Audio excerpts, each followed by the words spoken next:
because diving into the story, comment where you're watching from, and don't forget to subscribe so you won't kiss the latest stories. The subway car moved with its usual rhythm, the kind that becomes background noise to the routine traveler. The metal clatter, the flicker of fluorescent lights overhead, the shifting bodies swaying with each turn of the tracks, none of it stood out. People were immersed in their phones, heads down, earbuds in, doing everything possible to remain detached from the world around them.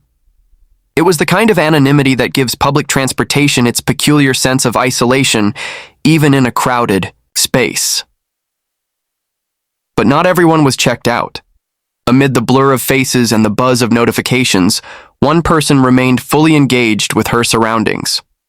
She wasn't scrolling through social media. She wasn't replying to emails or zoning out. With music, her eyes weren't distant. They were alert, sharp, tuned into the atmosphere, reading the room like a second language. She had the kind of presence that doesn't come from training, but from intention. The kind that chooses awareness when others default to apathy. She noticed something early. A subtle shift in energy. A disruption in the natural flow of how people moved around each other. It was nothing obvious, nothing dramatic. Just a strange rhythm to the steps, an unusual proximity, a tension that wasn't there moments before. It might have been missed by most, dismissed as random or unimportant, but not by her. She had seen enough to know that small changes often carry big implications. Her focus settled on a woman seated near the end of the car. Older, quiet, clearly trying not to draw attention to herself. She sat still, purse on her lap, hands folded neatly, the kind of person who moves through the world hoping not to be noticed. And for a while she wasn't. But the attention directed toward her was not accidental. It was intentional, and it was growing bolder by the second. Still, she didn't intervene immediately. She watched, measured, calculated, not out of fear, but out of clarity. Acting too soon could cause confusion, delay help, or make the situation harder to manage. So she remained still, monitoring every movement with a quiet intensity. Her mind was working faster than the train, already anticipating the next steps, preparing for the right moment to act. She didn't need a title, a uniform, or a badge to justify her instincts. Her responsibility wasn't given to her. It was claimed. Not through authority, but through courage. While others kept their heads down, either unaware or unwilling to get involved, she leaned into the discomfort. She refused to let indifference win. The atmosphere grew tighter, the unease more obvious, and it was then that her role crystallized. There was no time for hesitation, no time to look around and wonder if someone else would step up. She initiated movement. She reached out. She acted with precision, alerting the right people, drawing attention to the situation without creating panic, making it clear that something was happening and that it wouldn't go unanswered. There's something powerful about being the one who notices when no one else does. It's a responsibility not everyone wants, but in that moment, it mattered more than anything. She stood as the quiet line between someone getting away with harm and someone being held accountable. Her awareness wasn't loud, but it was unwavering. And in a world where it's so easy to keep walking, to pretend you didn't see, or to convince yourself it's not your problem, she chose the harder path, to watch, to act, to care. The scene played out quickly. What began as a silent tension turned into a rapid unfolding of justice, not through violence or spectacle, but through calm, decisive response. And while many might later wonder how they didn't notice, how they didn't pick up on the same cues, she didn't waste time on those thoughts. She didn't step into the moment to be a savior or seek attention. She did it because it was the right thing to do. Awareness is more than seeing. It's understanding what you're looking at and knowing when it's time to respond. That day, on that subway car, one person's presence made all the difference. Not because she was stronger or louder, but because she was paying attention when it mattered most. The subway, with all its familiar chaos and anonymity, often becomes a place where people disconnect from the world around them. It's a liminal space, neither here nor there, where travelers sink into themselves, into phones, playlists, scrolling, feeds, or simply into silence. Most people float through the commute on autopilot, eyes dulled, shoulders hunched, energy reserved. But in the midst of that indifference, one person stood apart. Not because of how she looked, but because of what she noticed. Caroline Levitt was seated like anyone else, blending into the landscape of the car. Nothing about her demanded attention. She wasn't broadcasting who she was or searching for a reason to be seen, but she was watching, really watching. Her gaze moved with purpose, scanning the details of her environment the way others scan headlines. She picked up on the rhythms of the ride, the unspoken choreography of space and movement, and more importantly, she recognized when something didn't fit. While others were absorbed in screens, tuned out from the moment, she was fully engaged. It wasn't a matter of paranoia, it was instinct, sharpened by awareness and grounded in an unshakable sense of responsibility. Most would have seen a crowded train car and thought nothing of it. She saw more. She saw the way one individual moved too closely, too deliberately, lingering a little longer than was natural. She saw the way the crowd subtly shifted to create space, and how the elderly woman seated quietly near the door seemed to grow more still, as if trying to shrink out of sight. Caroline didn't know the woman. There was no prior connection, no reason to notice her above anyone else. But that's the point. She noticed because she was paying attention. Where others saw a sea of strangers, she saw individual lives, each one worthy of respect, each one deserving of safety. Her intuition was more than just a feeling. It was a form of intelligence that came from being present, from understanding people, and from caring enough to act on what she saw. Her eyes didn't just observe, they tracked patterns, movement, behavior, expressions, the tension in shoulders, the glance that lasted half a second too long. She caught things others wouldn't. She picked up on the emotional weight carried in body language, the split-second decisions that signaled discomfort, the discomfort that signaled something wrong. She was reading the room like a book, and the pages weren't adding up. There's a rare kind of clarity that comes when someone sees beyond the surface. That clarity gave her time, not to panic, not to freeze, but to prepare. To follow the situation, to verify it without confrontation, to make sure she wasn't misreading what her instincts were screaming. She didn't need a loud voice or a dramatic gesture to make an impact. Her strength was in her focus, in the calm precision of someone who chooses to care in a space where so many choose to disengage.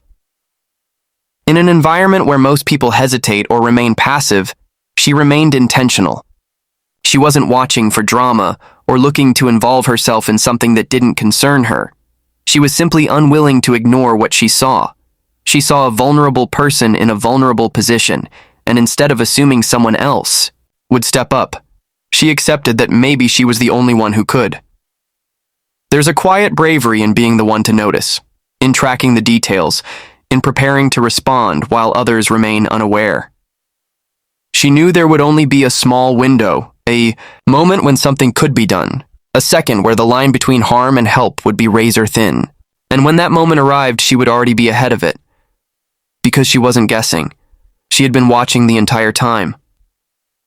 That kind of vigilance isn't about suspicion or fear. It's about empathy. It's about seeing someone who can't defend themselves and knowing instinctively that it matters, that ignoring the signs is not an option, that someone needs to be present. And Caroline was. With eyes like a hawk and a heart ready to protect, she became the difference between vulnerability and safety. Not through force, but through focus. Not through confrontation, but through observation. In a crowd of people choosing to look away, she chose to see, and she didn't wait for permission. She didn't glance around the subway car searching for someone else to speak up. She didn't freeze in that all-too-familiar pause of uncertainty that often paralyzes people when they see something wrong unfolding. Instead, she acted. Quietly, quickly, and with precision. She had already assessed the situation, already seen enough to know that waiting wasn't an option. This wasn't the time for discussion, and certainly not the time for applause. This was a moment that demanded action. Caroline Levitt understood the weight of a second, the urgency behind hesitation. She didn't need fanfare, didn't ask for validation. Her instinct kicked in, sharp and unwavering. While most people would have remained seated, unsure of how to intervene or convincing themselves it wasn't their problem, she stepped in. Not because it was convenient, not because someone was watching, but because it was the right thing to do. It wasn't dramatic or loud. It didn't need to be.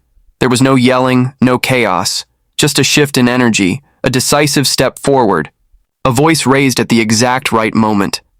She moved with purpose, speaking up and drawing attention, not to herself, but to the act that had just taken place. Her words were calm but firm. There was no doubt in her tone, no fear of overstepping. It was the clarity of someone who knew exactly what had happened and wasn't going to let it go unanswered. She made contact with authorities, directing them with the kind of detail only someone fully present could offer. She gave them descriptions, timing, positioning, everything they would need to understand what had happened and act on it. She didn't stumble over facts or rely on vague impressions. She had been watching closely from the beginning, and now that attention to detail became a tool for justice. The elderly woman, clearly shaken, now had someone beside her, not a savior, not someone making a scene, but someone simply doing what needed to be done. Carolina didn't try to console her with empty words or dramatic gestures. Instead, she offered calm reassurance through action. She stayed close, made sure she was okay, and let her know, through presence alone, that she wasn't alone. That someone had seen what happened and had refused to let it pass. This wasn't about heroics. It wasn't about spotlight moments or chasing a headline. It was about integrity. About being the person who shows up when it matters, not because of an audience, but because of a personal code that doesn't allow for silence in the face of wrongdoing. She could have looked away. She could have told herself it wasn't her business. But none of those thoughts even crossed her mind. The moment she saw something happening that shouldn't, she knew she had to act. There's a certain type of strength that doesn't roar. It moves in silence, in swift decisions, in doing what others are afraid to do. That's what this was. Not a big production. Not a chance to be celebrated. Just a person making a choice.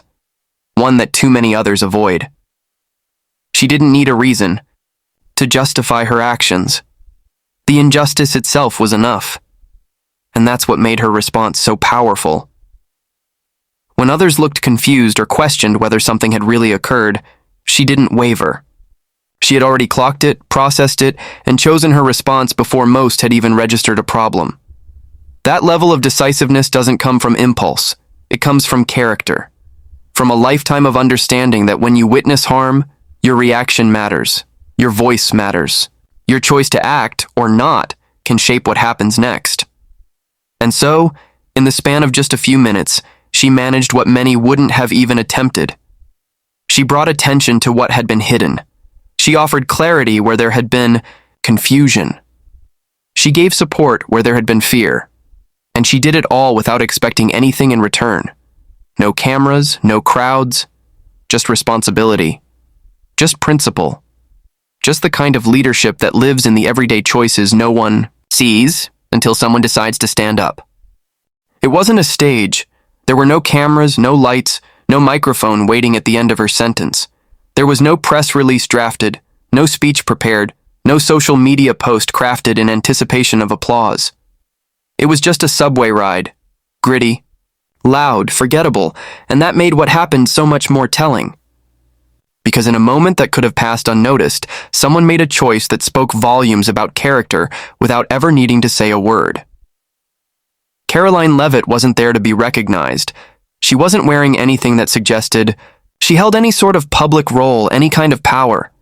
She was another face in a packed car, another commuter riding through the noise and rhythm of the city.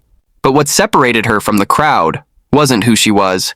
It was what she did when no one else was paying attention. When the situation unfolded, it demanded more than observation.